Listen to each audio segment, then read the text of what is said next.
Alright YouTube, I wanted to make a third occult video because last night I was too tired and too bored to do it. Right now there's a whole bunch of breaking news on Ukraine. There are also stories from China involving the Black Death, the bubonic plague, Ebola, and all sorts of weird stuff happening literally as we speak, and the world seems to be spiraling into chaos. So it's just a good time to cover a new occult topic, something more, happy and fun to talk about, something involving the occult. Video 3 here is about cryptids, which I was going to cover last night. I started making the video and I'm like, nah, it's just not the right time to cover this. With cryptids, I think some people look at cryptids, anything, Bigfoot, Loch Ness, aliens, anything like that, and they say, well, none of it's real, it's just sort of all in people's heads and so forth. The various skeptics, and what people say, what people really mean when they say that they're skeptics is actually that they're deniers. Most people who take up the moniker skeptic simply deny that all of these things are true, assume that they're not true, and even if they are presented with some reasonable level of evidence regarding these creatures, they will continue to deny their existence. And then there are groups of people, and they don't use the term skeptic, that believe in cryptids. They're obsessed with the idea, and they think that most or all of them exist. Some of it is fanciful nonsense that they base these views on. I sort of mix and match. I look at cryptids, and I say there are some that we can prove do not exist. There are some where we can pretty much prove they do exist. There are some that we have, in fact, proven exist. For instance, here's a good example. When people exploring Australia first brought back reports of kangaroos, these bipedal or nearly bipedal hopping creatures with pouches full of their young, when they first brought that report back to Europe, people in Europe said, "Oh, that's crazy talk. You're drunk. You're smoking too much Chinese opium or something." They said, of course those things don't exist. It turns out it's a very real living creature. It's just something that was out of the ordinary. The idea of the platypus struck people as odd. Even like reports of mermaids are based on like manatees and things like that people wouldn't have been used to. They wouldn't have seen these things before, and so often what you have is people simply discount something because they haven't seen it, but they haven't actually gone out and investigated it themselves. Most of the so-called skeptics, which are actually deniers, that have written books about or spoken about or theorized about something like Bigfoot or the Loch Ness Monster or any of these things, have never even visited any of the locations or talked to any people who have claimed to see them. You have, and a few years ago, you had sort of a craze on Bigfoot. They had all sorts of Bigfoot mystery specials and stuff like that. And they conducted lie detector tests and found that people at least thought they had seen Bigfoot. I would say that there are certain types of cryptids that I strongly believe in, some that I think are plausible or possible, but I can't really say for sure whether I think they exist or not, and then some that are nonsense. For instance, in the top tier, the ones that I think probably do exist, I would say Bigfoot is on that list. There's too much evidence, there's too much video footage, too much photographic evidence, too much peripheral evidence, the footprints and so forth, droppings and things like that. Too many encounters to discount the idea that something like that exists. Now, what is the nature of this creature? No clue. It could be an endangered hominid. They've mentioned, I can't remember the exactly on a Gigantopithecus or something like that they mentioned may have come across the Bering Land Bridge and resulted in this. And these stories go back in native lore around the northwestern region of the U.S. up into Canada for centuries. It predates colonial contact. They were already seeing these creatures before Europeans even arrived. In fact, they interacted with them in some of these cultures. They claim to have done so. I do believe, however, that most of the authentic encounters are from that region. Essentially, southern Alaska through British Columbia, down into, what is Washington State, Oregon, maybe over into Idaho, and Northern California. This is an extremely wet, lush, biodiverse, extremely biologically rich region. It's not it's also a remote region. Some of these mountains are virtually impassable. It's not a stretch of the imagination to believe that these thousands of square miles of largely uninhabited mountainous pine land are host to creatures that haven't been found. There was a story I saw yesterday about some 12-year-old kid discovered a new genus of spiders. You've got creatures that aren't found, and I think there are three main reasons why a creature wouldn't be known to science. One, it's very small, and or looks like other small species, something like an insect. Another is it's remote, and another is that it could be shy. It could deliberately avoid contact with humans for whatever reason, perhaps because it's intelligent enough to understand we're potentially violent.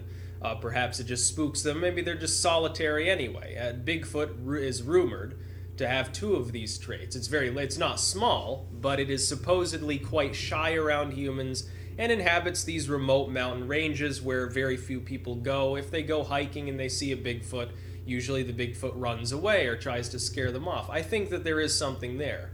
I think a lot of the sightings from elsewhere in the country are bears, perhaps an actual human. Perhaps some of them are obviously hoaxes. Someone gets in a gorilla suit or something like that. But say that there's, a 6.5 foot tall autistic bum wandering through the woods wearing a leather jacket, covered in grass and so forth. You might mistake it for Bigfoot or something. There have been Bigfoot sightings here in Vermont. There was one not long ago of supposedly a white Bigfoot. Does that mean that there are Bigfoots hanging around in the north woods of New England? Again, another quite remote area. Possible, yes. I think less likely than the Pacific Northwest. For things like vampires and werewolves, I say these are largely based on medical anomalies and misunderstandings from the Victorian era, lycanthropy and tuberculosis, respectively, as well as more ancient mythology. That doesn't mean that there isn't some sort of physical basis for the stories. They've simply been transformed severely over time. Modern vampires, the sort of view of them as drinking blood, bats, darkness, gravestones, and so forth, living in a coffin, goes back to Count Dracula, Vlad Dracula in Romanian, Vlad the Impaler. And it's questionable as to whether he was actually dipping his bread in blood or whether he was drinking red wine, and that's where these stories of him drinking blood came from. It's not entirely clear which is the case, or maybe both. It's due to medical conditions. One thing about tuberculosis, it killed people for seemingly no reason in many cases, and the corpse would be dug up later. Other people would start getting tuberculosis afterwards.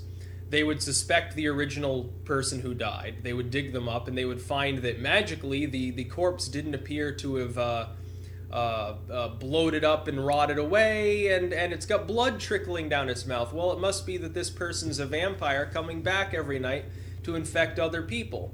The real story is the corpse simply didn't decay. Sometimes it was cold weather and the corpse wasn't decaying at all when they would dig it up.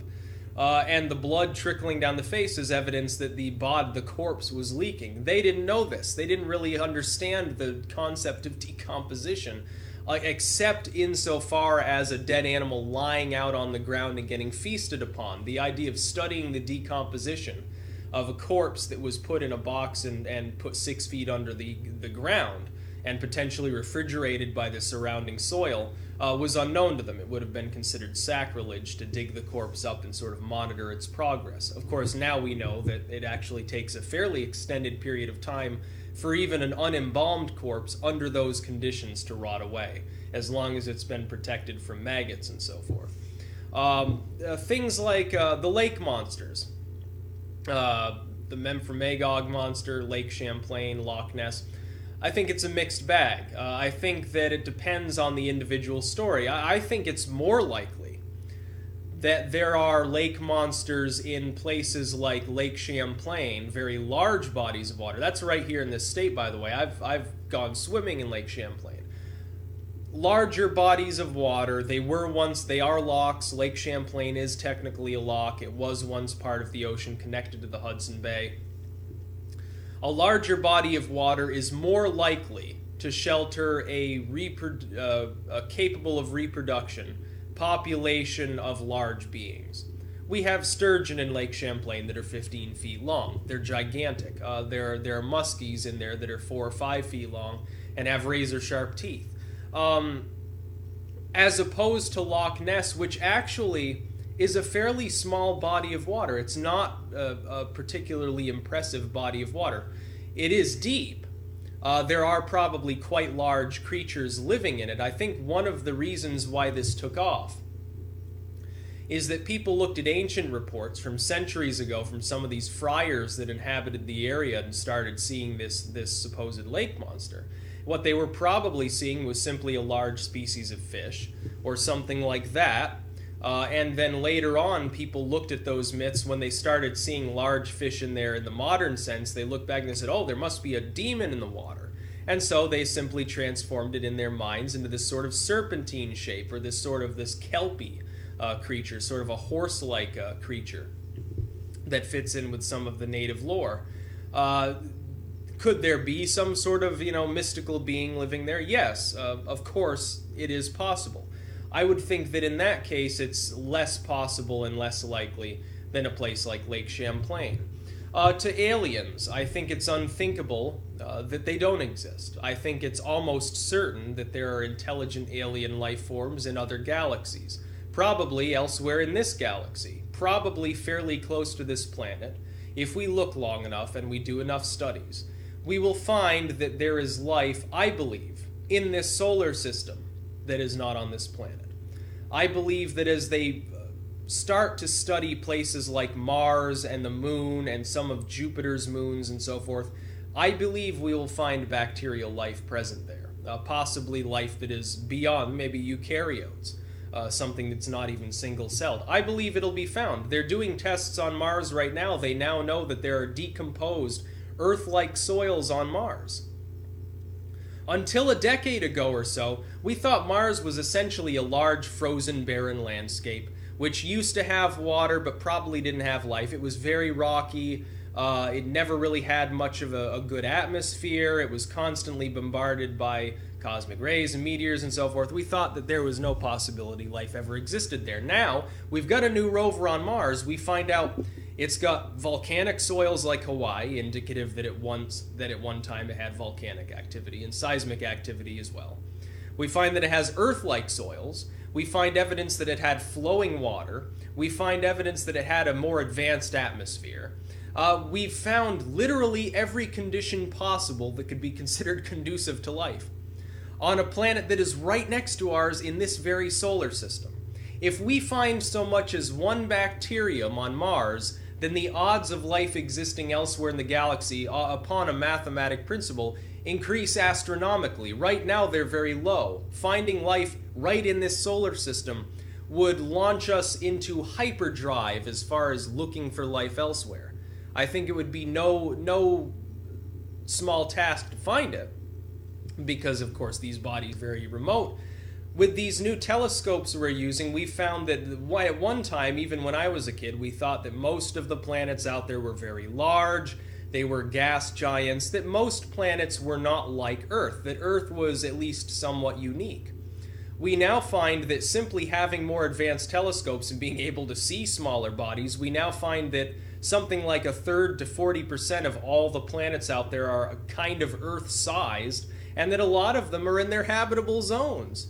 We now have seen planets that appear to have Earth-like atmospheres, including cloud formation, running water, oceans, liquid oceans. We've found these things. They are out there. I believe that it would be very, very strange if this was the only planet with life on it. In fact, if we go another 100 years or so, with increasingly advanced technology, if we don't wipe ourselves out or something, and we don't find life somewhere else in this galaxy or in this solar system, I would say that maybe arguments for the existence of a God that considers us cosmically important gain more credence.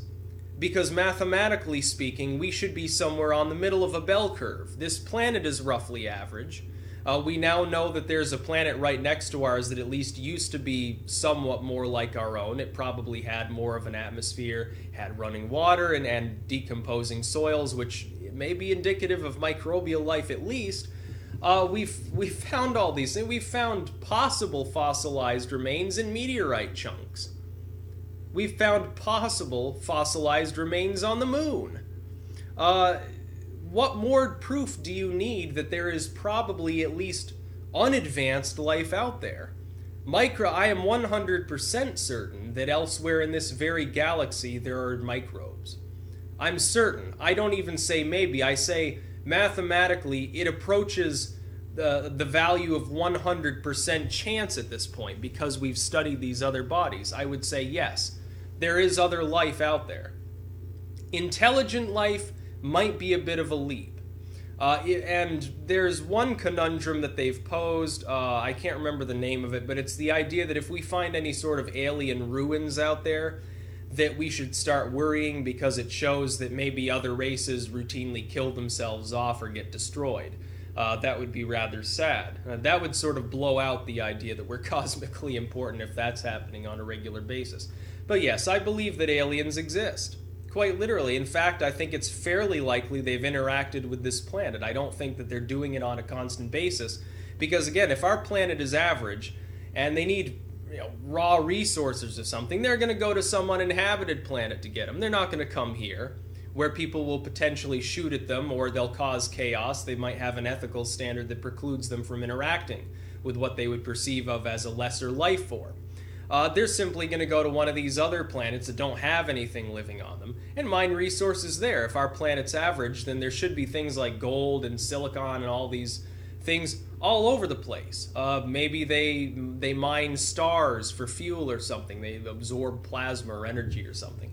They can do that elsewhere. They don't give a shit about us. They may have engineered us as some sort of slave race like the Sumerians thought, but I don't see them walking around here today.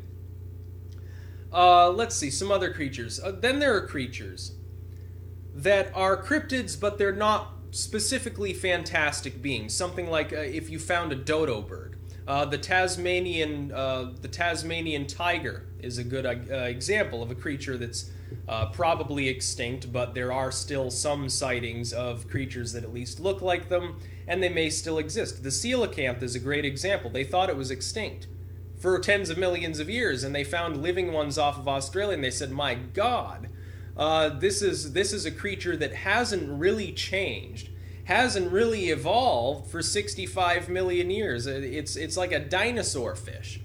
It looks insane. Look it up. It even looks like a dinosaur almost. And they thought it was extinct, but they have found it now. It is very much alive. It's actually apparently fairly common in some of these deep water areas off Australia. And they thought that if someone had told them that they saw a coelacanth or went fishing and caught a coelacanth, everyone would have thought they were a complete loony. I think you can probably apply this to a lot of the creatures that we say are extinct. There are remote areas all around this world that are unexplored, largely unexplored, or have been explored but only sporadically and are largely unpopulated. Places like in the middle of the Amazon, in the middle of the Congo, the Gobi Desert, some of the areas in Siberia, even northern Canada, parts of the Rockies, right here in the United States, some of these desert areas and high mountains in the middle of the country. They're explored. We can see them by satellite. There are scattered populations living around them, but they're few and far between. There could be all sorts of species we do not know about. I would say subterranean species and aquatic species are key on this. For all of the new species that we find in jungles and deserts and so forth, there are probably more species living below our feet and potentially living in some of these very remote areas, yes, on land, but also below our feet and also out at sea, because those are even less explored. Subterranean areas are less explored than the oceans. They say that the oceans are man's final frontier here on Earth. I would say that the caves right below you are less explored than that, and we've found evidence of bacteria miles down in the crust. There are potentially life form. We found, people used to talk about, oh, well, I found this white blind fish in this cave. People would have thought they were a lunatic too. They'll, ghost fish? What the hell are you talking about? How much wine have you had to drink today? We now know that they exist and they're fairly common. Caves all over the world. Cave spiders, that are big as a dish plate.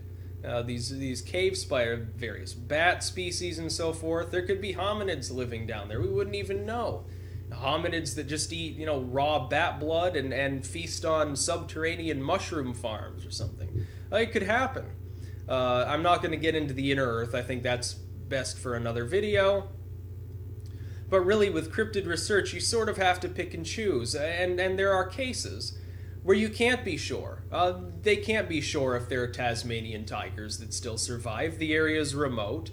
If there are any, the population is probably very small. Or it could be that some of these early sightings were true and there was one Tasmanian tiger left, and now it's dead and they'll never find one again.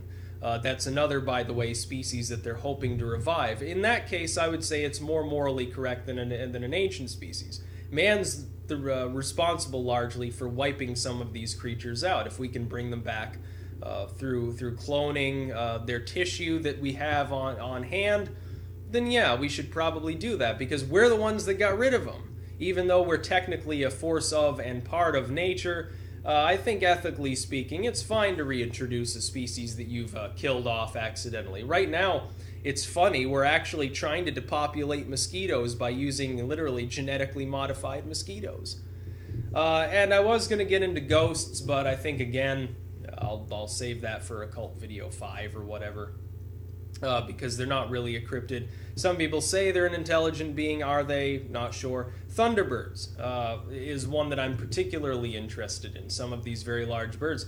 I can't remember the name. There's a type of woodpecker, supposedly extinct, or extremely, extremely endangered, and they think that they've found them again. They think that there are a few that have survived down in the south. Silver something woodpecker. It's this giant ass woodpecker. It's like 3 feet long, and they thought that they were all gone. Around here we have just pileated woodpeckers, but these ones are gigantic and have a unique call, and they've actually heard this call in some of these swampy areas. They think that they're not quite dead. But if you were to see one, you would have to state that it's a cryptid, because officially it's extinct, or at least I think it's officially extinct, or officially extinct in this region. I can't remember. I think it's officially extinct. It's like if you saw a great ack, or again, a dodo bird, so they would be a cryptid. Any of these creatures, some of these sharks that we only rarely see, these ones, the goblin-faced shark or whatever it's called, with the big, really weird face that looks like its mouth can literally come out like a tentacle, is kind of a cryptid. Because we don't really know anything about them. We don't know about their feeding habits very much. We don't know necessarily where they migrate to. All we've ever seen are dead specimens, or specimens that are sick and floundering in the surf. So giant squids are a great example. Until a while ago, people thought that the idea of a giant squid was nonsense. They said, well, drunken sailors drew these pictures of giant squids. We now know there really are 100-foot-long squids. If you go out fishing in the ocean, deep sea fishing, there are squid below you that are probably bigger than your boat. How does that make you feel? But yeah, with cryptids, I think it depends on the creature. Some of them I'm certain exist. Some of them I'm pretty certain exist. Some of them are probably hoaxes. I think the Loch Ness Monster, unfortunately, even though it's a really everyone's favorite cryptid, I hate to say it, but the most famous photograph of the Loch Ness Monster is proven to be a hoax, number one. And the stories that go back centuries don't make it clear that they're not just talking about an exceptionally large trout or something like that.